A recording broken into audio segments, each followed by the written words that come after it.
नमस्कार मित्रांनो, आज आपण पाहणार आहोत इयत्ता दुसरीचा संकलित मूल्यमापन पेपर इंग्रजी.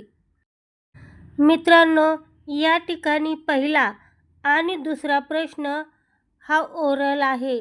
त्याची तोंडी उत्तरं द्यायची आहेत. त्यामुळे मी प्रश्न तिसऱ्यापासून येथे सुरुवात केलेली आहे. या प्रश्न तिसऱ्यामध्ये आपल्याला काही रिकाम्या जागा भरायच्या आहे.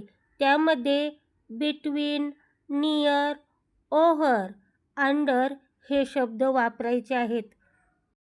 आपल्याला प्रश्नपत्रिकेमध्ये रिकाम्या जागा स्वरूप प्रश्न विचारलेले आहेत आणि त्या ठिकाणी आपल्याला हे शब्द भरायचे आहेत. आपल्याला चित्र दाखवलेले आहे आणि बाजूला वाक्य दिलेले आहे.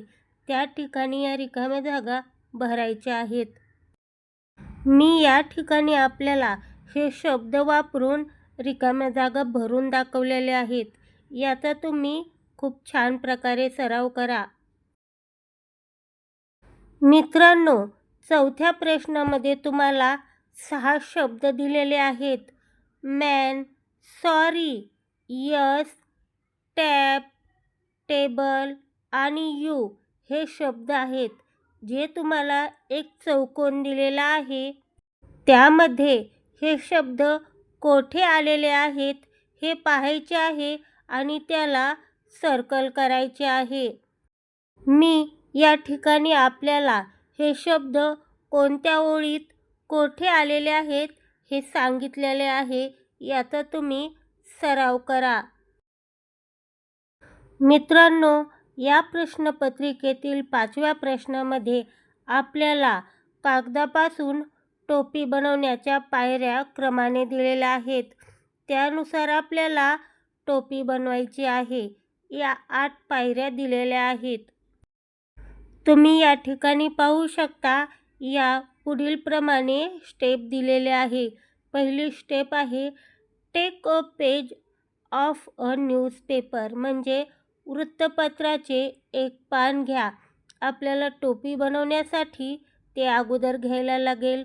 त्यानंतर फोल्ड इट, त्यानंतर ते आपल्याला दुमडायचे आहे. त्यानंतर तिसऱ्या स्टेपमध्ये आपल्याला ते परत एकदा दुमडायचे आहे. पुढल्या स्टेपमध्ये आपल्याला ते बारीक बारीक होत जाईल असं तिसऱ्या वेळेस पण दुमडायचे आहे. त्याचा छोटा त्यानंतर चौकोन तयार होईल. त्यानंतर आपल्याला त्याची दुसरी घडी उघडायची आहे. त्याची दुसरी घडी उघडल्यानंतर बाजूचे जे कोपरे आहेत ते मध्यभागी असलेल्या रेषेपर्यंत दुमडायचे आहेत. जेथे आपण दुमडलेले सुरुवातीला तिथपर्यंत. एक बाजू वरच्या बाजूनं दुमडायची आहे तर दुसरी बाजू मागच्या बाजूनं दुमडायची आहे. ते कोपरे निघू नयेत म्हणून आपल्याला फेविकॉलने किंवा डिंकाने चिटकवून घ्यायचे आहेत. अशा प्रकारे तुमची टोपी तयार होईल. या पूर्ण स्टेप आणि त्याचे चित्र देखील आपल्याला प्रश्नपत्रिकेत दिलेले आहे. कसे करायचे आहे ते विद्यार्थ्यांनी ते पाहून त्या प्रकारे फक्त कृती करायची आहे. मित्रांनो, या प्रश्नामध्ये तुम्हाला एक पोयम दिलेली आहे व त्यानुसार खाली काही प्रश्न विचारलेले आहेत. त्यानुसार तुम्हाला ते उत्तरं लिहायची आहेत. पहिला प्रश्न आहे, आपल्याला रायमिंग वर्ड्स म्हणजे यमक जुळणारे शब्द लिहायचे आहेत. पहिला शब्द दिलेला आहे मॉप. त्यानुसार आपल्याला त्याचा यमक जुळणारा शब्द लिहायचा आहे टॉप. दुसरा शब्द आहे अराउंड व त्याचा आपल्याला यमक जुळणारा शब्द आहे कवितेत ग्राउंड.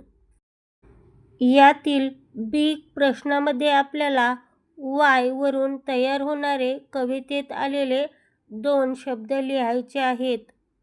या कवितेत तसे बरेच शब्द आलेले आहेत पण आपल्याला 2 शब्द लिहायचे आहेत. जे मी आपल्याला या ठिकाणी दिलेले आहेत याचा आपण सराव करावा. मित्रांनो, या प्रश्नामध्ये आपल्याला 3 तक्ते दिलेले आहेत. सुरुवातीचा, मधला आणि शेवटचा. यामध्ये सुरुवातीला आणि शेवटला वाक्य दिलेले आहेत आणि मध्ये गुड इट हा शब्द दिलेला आहे. तो वापरून आपल्याला सुरुवातीचा आणि शेवटचा शब्द घेऊन वाक्य तयार करायचे आहे. यामध्ये सुरुवातीचे वाक्य आहे, I am good at singing. My mother is good at painting. My friend is good at swimming. My sister is good at dancing. याप्रमाणे आपल्याला बरेच वाक्य दिलेले आहेत, पण आपल्याला 4 वाक्य तयार करून लिहायचे आहेत. तुम्हाला व्हिडिओ आवडला का? आवडला असल्यास व्हिडिओला लाईक करा, शेअर करा, कमेंट करा आणि अशा प्रकारचे व्हिडिओ पाहण्यासाठी आपल्या चॅनलला सबस्क्राईब करा.